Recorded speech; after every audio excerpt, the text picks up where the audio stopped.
Corridor ছিল, open ছিল। এখন তো একটা ইয়ে হয়েছে। ওই সময়কার যখন পড়াশোনা করতাম ওই সময়কার অন্য কাহিনী আছে। এই পাশে সেন্ট্রাল গভর্নমেন্ট ওয়েলফেয়ার অ্যাসোসিয়েশন ছিল, এখন এটা 5 তলা হয়ে গেছে। ওয়েলফেয়ার থেকে প্রাইমারি স্কুল ছিল, প্রাইমারি স্কুল থেকে ক্লাস 5-এ ওঠার পরে ওই সেন্ট্রাল গভর্নমেন্ট গার্লস বয়েজ চলে যেত। আস্তে আস্তে এটা ডেকোরেশন হলো, এখন তো এটা বিরাট স্কুল হয়েছে, কলেজ হয়েছে। হ্যাঁ, এটাই আইডিয়াল স্কুল। তো কলেজ। এরপরে 1961-এর দিকে আইয়ুব খান ক্ষমতায় আসার পরে প্রথম মানে দ্বিতীয় ইস্ট পাকিস্তানে অ্যাসেম্বলি বসলো। তো অ্যাসেম্বলি যখন বসলো তখন অ্যাসেম্বলির যে সদস্যরা পাকিস্তান থেকে আসছে বা আমাদের দেশীয় যারা, তারা এই যে আইডেল জোন এবং আমাদের আল হেলাল জোনের এফটাইলগুলো কয়েকটা বিল্ডিং ছাড়া ম্যাক্সিমাম কোয়ার্টারগুলি খালি ছিল। তো ওরা চিন্তা করলো যে এইগুলোকে মানে অ্যাসেম্বলি যতদিন চলবে পার্লামেন্টের সদস্যদের এখানে তাদের থাকা খাওয়ার ব্যবস্থা এইগুলি ছিল। আমরা পিছনে ছিলাম 47, এরা সামনের কোয়ার্টারগুলি সব দিয়ে দিল, পিছনে কয়েকটা কোয়ার্টার আমরা ফ্যামিলি নতুন আসছে আর কি। আর এদের খাওয়া দাওয়ার জন্য দুইটা মানে ক্লিন শেড করা হলো। এখন যেটা ideal high school and college, আর আলহালাল জনে এখন একটা মাদ্রাসা আছে, টিন শেড, ওই একই জিনিস রয়ে গেছে, ওইটা আর পরিবর্তন হয় নাই। সেম ডিজাইনের সেম মাপে এখন যেটা ideal high school and college, এটা এখানেও ছিল। আমরা তখন ছাত্র, এই 8-9-এর পড়ি যখন, তখন চিন্তা করা হইলো, ওই চিন্তা করলো যে অ্যাসেম্বলি শেষ হওয়ার পরে টিন শেডগুলি ছিল। তখন ওয়েলফেয়ার অ্যাসোসিয়েশনের সরকারি প্রেসিডেন্ট সেক্রেটারি যারা ছিলেন, সরকারি চাকরি করতে ওই যে বসে করতেন, ওয়ার্ডস অডিটে করতেন, আমরা ছাত্র ছিলাম বিশেষ করে। ওই সময়ে আমরা যারা আমাদের যে ফ্যামিলিগুলো আসলো, 2-1 ছাড়া আমরাই সিনিয়র ছিলাম। 2-1 আমাদের বড় ভাই আছে, তারাও তো সেই সময় কলেজে পড়ে বা অন্য জায়গায় পড়ে, তারা আসতে। আর আমাদের ব্যাচটা ছোট ছোট ছিল, আমরা বেশ একটা আন্তরিক, প্রত্যেক বিল্ডিং এর সামনে মাঠ ছিল, খেলতাম আমরা, ছোট খেলতাম, বল খেলতাম, ক্রিকেট খেলতাম টেনিস বল দিয়ে। আর আমাদের মতিঝিল আইডিয়াল স্কুলের পর থেকে এখন যে 53 বিল্ডিং, এটা একটা মাঠ ছিল একদম ওপেন মাঠ। ওইখানেও কিছু ইটা ছিল কনস্ট্রাকশনের জন্য। প্রথমে এই টাউলকে অপসারণ করা হলো, আলিয়ালের ওইদিকে বিল্ডিং শুরু হলো যখন বাকিটা আইডিয়াল আলিয়ালের জন্য প্রথমে জি টাইপের যেগুলি এখন এগুলিই ছিল, এফ টাইপ ছিল না, বি টাইপও ছিল না। তো আস্তে আস্তে ওইদিকে কনস্ট্রাকশন হইতে লাগলো, একসময় আমাদের এই মাঠটা খালি হয়ে গেল। এখানে আমরা ক্রিকেট খেলতাম, ই করতাম। আমরা তখন একটু বড় হয়ে গেছি। আর কমলাপুর জসীমউদ্দিন রোডের থেকে ছেলেরা আসতো, স্টেশন হয়েছে এখানে, আপনার একটা বাড়ি ছিল সর্দার বাড়ি, স্টেশন হওয়ার আগে সর্দার বাড়ির ছেলেরা আসতো এই মাঠে খেলতে। এদের মধ্যে একটা বন্ডিং হয়ে গেছিল, জসীমউদ্দিন রোডে আমাদের সিনিয়ররা আসতো, আমরা খেলা দেখতাম বসে বসে, বাসার সামনেই মাঠ, দেখতাম, খুব আনন্দ, ভালো লাগতো। ক্রিকেট তখন কেবল শুনলাম যে এটা একটা খেলা, ক্রিকেট, তখন খেলা দেখতাম স্টেডিয়ামে। তখন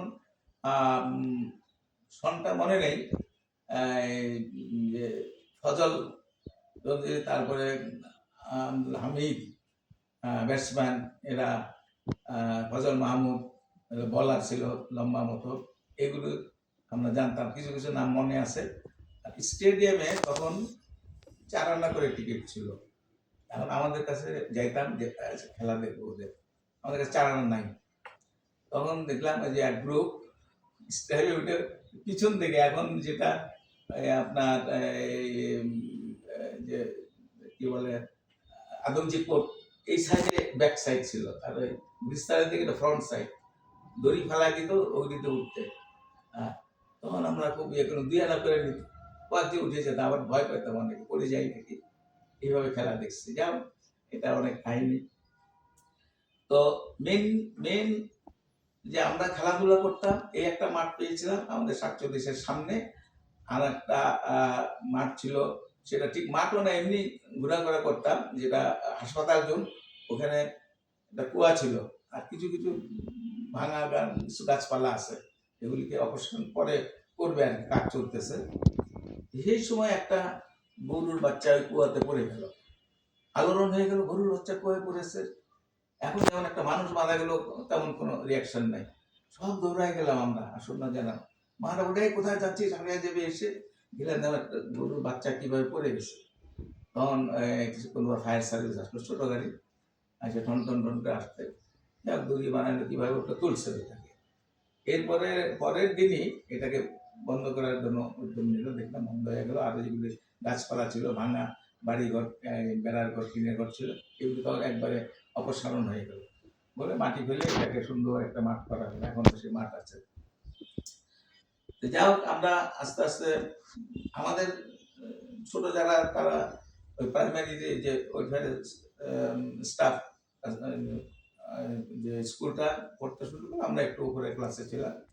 এটা আমরা তখন ডাইরেক্ট সেন্ট্রাল গভর্নমেন্ট হাই স্কুলে ভর্তি হওয়ার চেষ্টা করলাম। এর আগে ওইটা কমপ্লিট হওয়ার আগে আমি 1961-এ তখন সিদ্ধেশ্বরী স্কুলটা কিন্তু চালু ছিল, এবং এখান থেকে সিদ্ধেশ্বরী যাওয়া শান্তিনগর দিয়ে ফাঁকা রাস্তা ছিল, খুব আরামে যাওয়া যেত। ওইখানে ক্লাস 6-এ অ্যাডমিশন করে দিল বাবা। ওখানে পড়াশোনা ভর্তি হলাম। ভর্তি হওয়ার পরে ওখান থেকে কয়েক বছর পরে আমরা ক্লাস 8 দিকে সেন্ট্রাল গভর্নমেন্টে আসলাম, ভর্তি হলাম। তখন আমাদের হেডমাস্টার ছিলেন বজরে কাদের, সুমন জানতে পারে, আমাদের স্কুলের ছাত্র। এইভাবে ওখান থেকে 1965 এসএসসি করি। এটা হলো স্কুলে মাঝখানের যে কাহিনী বললাম না, আমাদের একটা এমন একটা বন্ডিং ছিল গার্লস অ্যান্ড বয়েজে। আমরা এখন যে পরিবেশ মেয়েদের, সেটা ছিল না, মানে আপন ভাই বোন এরকম একটা ছিল। অর্থাৎ আমার বিল্ডিং এর এক মেয়ে আছে, ছেলে পাশের বিল্ডিং এর আছে, সব একসাথে যাওয়ার সময় দেখা হইতো, একসাথে যেতাম আসতাম। আর একটা ইয়ে ছিল যে দুপুরবেলা যে টিফিন দেওয়া হইতো, সুন্দর লুচি, কোনোদিন আলু এবং মোজা, গার্লস স্কুলে দেওয়া হইতো। তো নানি ছিল আমাদের স্টেপে থাকতেন। আমরা কয়েকজন ছিলাম একটু অন্য সাদা, মানে যারা একটু নিরো টাইপের বলি, আমরা একটু আলাদা ছিলাম, কথাবার্তা আবার ঘোরাফেরা, প্রত্যেক ছেলেরা নতুন আসতো, তাদের পরিচয় হওয়া, ধীরে ধীরে একসাথে চা খেতে যেতাম, ইয়ে করতাম। গার্লস স্কুলে ওইরকম নানির সাথে, আমাদের নানি কলোনিতে থাকতো। নানি টিফিন কি, আমাদের তো এই তোমাদের, আমাদের জন্য 10টা টিফিন, আর রাখ দেবো না তোর, আমি আসি না। এই হইতে হইতে ওদের সাথে একটা সম্পর্ক হয়ে গেল। আমাদের 10-12টা টিফিন নানি আলাদা করে রাখতো, যাতে আমরা হইচই না করি। আমাদের টিফিন খাইতাম, ওদের খাইতাম, এটা একটা মজার ব্যাপার ছিল। এরকম হতে হতে যখন ক্লাস 9-10-এ আমরা উঠে গেলাম, তখন স্বাভাবিকভাবে যেটা মানবিক প্রবৃত্তি, গার্লস স্কুলে কিছু কলোনি থেকে আসতো, পরিচিত আরামবাগ থেকে আসতো। আমাদের বন্ধু বান্ধব ছিল, যে উইং কর্নার মহিউদ্দিন সাহেব, যিনি ইয়ে ছিলেন দীর্ঘদিন, এখন ইন্টারন্যাশনাল একটা ফিগার, ওই থেকে ওর সাথে আরো 3-4 জন আসতাম। আমার বাসার সামনে যে রাস্তা, ওই দিক দিয়ে আসে, আমরা একসাথে, আমার 48-47-এ যারা আমাদের ক্লাসের, একসাথে গিয়ে আমরা স্কুলে যাইতাম, মেয়েরাও যাইতো। তখন বেশ হাসি মজা হইতো, কোনো অশালীন কিছু না, পাশাপাশি থাকি, খারাপ মা খালু যান বলি, এটাও ভাই বোনের মতো। তো এইভাবে একটা সম্পর্ক গড়ে উঠছে পরে। তখন দেখা গেল 3-4টা কাপড় হয়ে গেছে। এটা গার্লস স্কুলে 5 জন মেয়ে, আমাদের স্কুলে ছেলে কাপড় হয়েছে। এটা আমাদের 50 বছর পূর্তিতে এদের একটা সুন্দর দেওয়া হয়েছে, যে কাপড়ের একটা। তখন এদের সম্পর্কে কিছু বক্তব্য দিল, তারাও বললো কেমন ছিল, কিভাবে সম্পর্ক হইলো, এটা মজার ব্যাপার, সেটা হয়েছে। তারপরে এসএসসি পাস করার পর কেউ ঢাকা কলেজ, কেউ নারোনাম, কেউ বিভিন্ন জায়গায় চলে গেছে। আমি একটু ডিফারেন্ট ছিলাম, আমাকে ভর্তি হইতেছিল জগন্নাথ কলেজে, তাও নাইটে। কারণ এই সময়টা আমার খুব খারাপ লেগেছে। একসাথে পড়েছে আনন্দ উপভোগ করতেছে, দোস্ত ঢাকা কলেজে, দোস্ত নর্দার্ন কলেজ, অমুক তমুক। আমাকে আমি আর আরেকজন ছিল জুনায়েদ আনোয়ার, সে আমাদের স্কুলে ২ জন নাইট কলেজে জগন্নাথে ভর্তি হলাম। আমি বাবার বড় ছেলে ছিলাম, আমার ১২ ভাই বোন, আমি বড়। এখন বাবা চাকরি করতে একটা রিটায়ারমেন্টের টাইম চলে আসছে। এই সময় আমাকে সার্ভিস করতেই হবে। সার্ভিসে বাবা রিটায়ার করার পরে তখন ছিল ১ বছর ২ বছর স্ট্যান্ডার্ড রেন্টে থাকতে পারতো। আবার সেই সিস্টেম করছেন ৪ বছর থাকতে স্ট্যান্ডার্ড রেন্ট। এখন স্ট্যান্ডার্ড রেন্টের স্কোপই নাই। চাকরি শেষ হওয়ার ৪-৫ বছরে ওই বাসা অ্যালটমেন্ট হয়ে যায়। তো তখন চিন্তা করলাম, বলল বাবা এরকম বড় ছেলে দেখতো, আমার সব ছোট ভাই বোন কেউ প্রাইমারিতে পড়ে, কেউ স্কুলে পড়ে, এরকম ছিল। ন্যাচারালি দায়িত্বটা আমি উপলব্ধি করলাম, কিন্তু মন অন্যরকম। ওরা কলেজ স্কুল থেকে আসতো, বিকালে দেখা হইতো, তখন একটু দেখা হইতো, আমাকে আবার যাইতে হইতো নাইট কলেজে। আমি কয়েক জায়গায় ইন্টারভিউ দেওয়ার পর সার্ভ পাকিস্তান, তেজগাঁ, এখন সার্ভ বাংলাদেশ, এখানে আমার চাকরি হলো। তখন ২টা ৭:৩০ ২টা পর্যন্ত অফিস ছিল, যাই। তারপরে বিকালে সন্ধ্যার দিকে কলেজে চলে যেত। এখন পার্টনার পেয়েছিলাম আমার বন্ধু জুনায়েদ, ও আমাদের 65 ব্যাচে সিনেমা কমিউনিটি করতো। তো ২ জন একসাথেই যেতাম, তাও একটু ভালো লাগতো। আর যাওয়ার জন্য, ওইখানে যাওয়ার জন্য ৪ আনা পয়সা দিত বাবা। ২ আনা বাস এখান থেকে, এই যে আর আপনাকে এখন যে পেট্রোল পাম্প, ওই যে আপনার ওই যে পেট্রোল পাম্প, ওইখানে বাস স্ট্যান্ড ছিল, মুড়ির টিনের মতো পকর যেত। ২ আনাতে যেতাম ওইখানে, আর ২ আনা আসার সময় ২ জন হাইটে আসতাম। তখন তার ক্লাস ধরার টাইম না, এটা আসতে ফাঁকা ছিল, রমনা নবপুর রোড একদম ফাঁকা। ২-১টা সাইকেল যেত, ২-১টা ওই ঘোড়ার গাড়ি এখন যাচ্ছে যেত প্যাসেঞ্জার নিয়ে। ওই ২ আনা যে হেঁটে আসছি, ওই ২ আনাতে তখন ওই ক্যান্টিনে, জগন্নাথপুর ক্যান্টিনে ৪ পয়সার একটা সিঙ্গারা আর ৪ পয়সার ১ কাপ চা হইতো। আবার যেদিন চা না খাইতাম, ওই ৪ পয়সার একটু গরুর মাংস আর একটা পরোটা নিতাম। হ্যাঁ, হাইটা আসতাম, হাইটা যাই। এগুলি কাহিনী, এগুলো এখন আমাদের ছেলেরা শুনলে বলে হাসবে।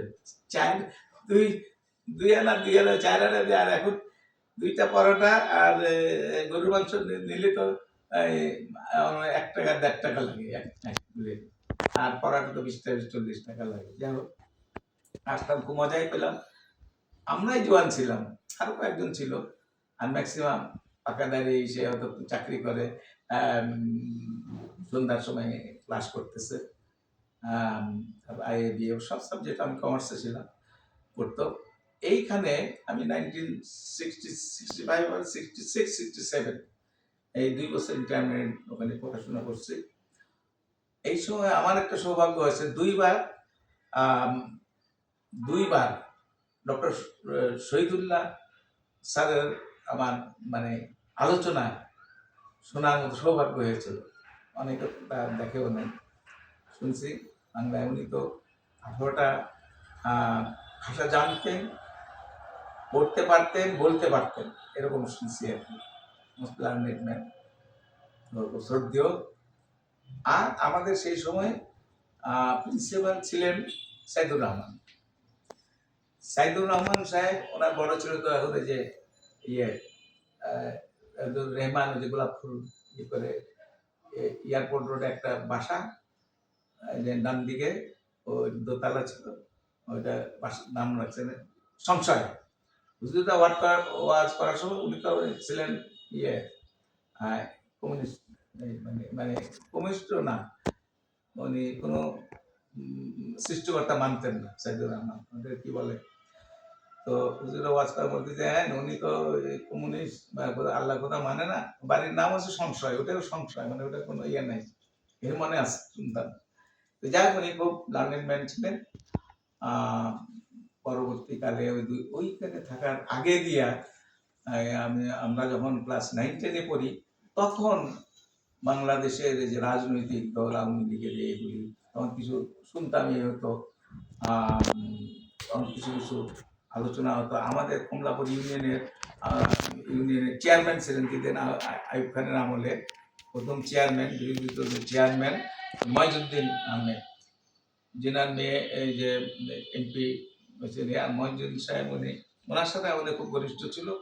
আমাদের সিনিয়ররা ওখানে কমলাপুর রেলওয়ে এখন যেটা ক্লাব আছে কমলাপুর স্টেশনের পাশে, অফিসার্স ক্লাব, ওখানে ওনার অফিস ছিল। আমরা কলেজ থেকে যাইতাম ওখানে, আমাদের সিনিয়র যারা এবং কমলাপুর থেকে অফিস থেকে আসতেন, আর ওনার সাথে বসতাম, আলোচনা করতাম। উনি তখন দিতেন মাঝে মধ্যে যে আমাদের দেশের এই অবস্থা আসবে, এই হবে, এখন আমাদেরকে ওরা শুরু করতে, এগুলি প্রথম বোঝার চেষ্টা করে আসলাম, কানে ঢুকলো। তখন কি করে আমাদের একত্রিত হতে হবে, কাজ করতে হবে, দেশের জন্য এলাকা ভিত্তিক কাজ করতে হবে। নির্বাচন আসলে সেখানে নির্বাচন কিভাবে আসে বুঝি না। আইয়ুব খানের সময় বিডিএ মেম্বার একটা হলো, ওই একটা নির্বাচন হলো, দেখলাম। তখন জসিমউদ্দিন রোডের থেকে 2-3 জন দাঁড়ায় বিডি মেম্বারে, কলোনি সরকারি কোয়ার্টার, সরকারি চাকরি করে, এদের তো রাজনীতি করার অধিকার নাই, দাঁড়াতেও পারবে না। তখন এই যে এই সাইজে সাদা একটা হাতে লেখা পোস্টার, বিডি নাম্বার, অমুককে অমুক তারিখ ভোট হবে, দিবে। এটা দেওয়ালে দেওয়ালে এরকম এখনকার মতো ছিল না, দেওয়ালে লিখনও ছিল না, বড় রঙিন প্রশ্নই হতো না। আমরা যাইতাম, আমাদের বাবারা চাচারাও নামাজ পড়ে যাইতে দেখতো এই যে লাগানো যে কি অমুক উনি বিডি মেম্বার দেখাচ্ছেন, উনি কোথায় থাকেন ভাই, কোথায়? বোধহয় জসিমউদ্দিন থেকে আসছে, কমলাপুর এই যে থেকে আসতে যে আপনার ক্ষুদিরাপুর বা এই এলাকাটা ছিল। তখন বুঝলাম যে ভোট এভাবে দেওয়া হয়, কিভাবে দেওয়া হয়। এরা কি সিস্টেম করলো, এখান থেকে বিডি মেম্বার যারা হবে পাস করবে ভোটে, তাদেরকে আইয়ুব খান একটা পরিচালনা। হচ্ছে যে এই কলোনি থেকে মুক্তিযুদ্ধ অংশগ্রহণ করা। হ্যাঁ, মুক্তিযুদ্ধ তো আমি যেহেতু এখানে আসছি এই 3 বছর মতো হবে আমার, আমি বোধহয় ম্যাক্সিমাম সময়ই ছিলাম। বাবার সৌদে ছিলাম, 1957-এ আসলাম। এরপরে যুদ্ধ হলো 71 সনে যুদ্ধ হলো। আমি তখন হয়তো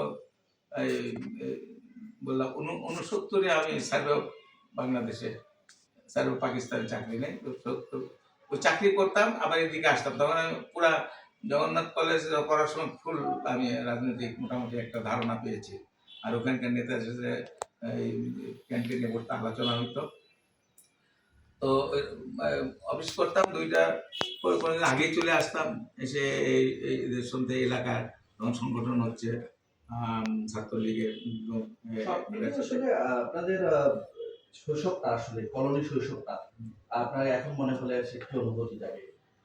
এখন মনে হলে তো এমন অনুভূতি যে একটু সময় পেলে ওখানে চলে যায়। আমার প্রত্যেকটা ছেলে মেয়ে আইডিয়াল স্কুলে পড়ছে, ছেলে মেয়ে মেয়ে একটাই ছিল, আনফর্চুনেটলি অ্যাক্সিডেন্টে মারা যায় 10 বছর বয়সে, ক্লাস 5-এ পড়তো।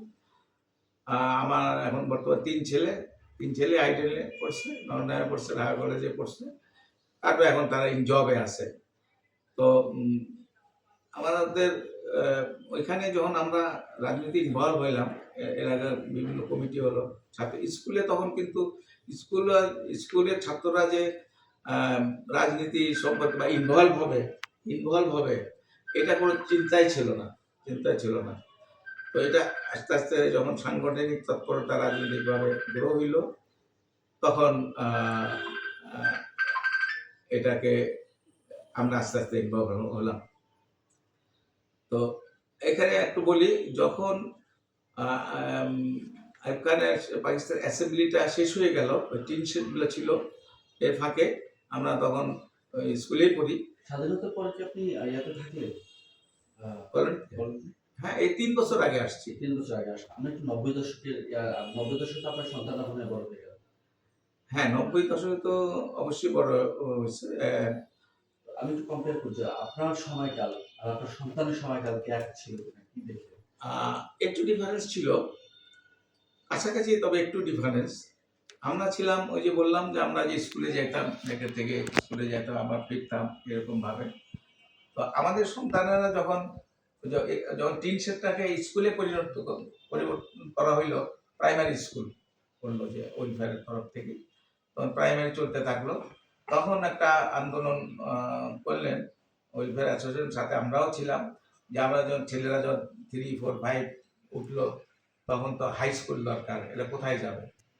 হাই স্কুলে পরিবর্তন করা হলো, অনেকে দৌড়াদৌড়ি করছে পিডাব্লিউর সাথে এই জায়গা নিয়ে, অনেক ঝামেলা ছিল।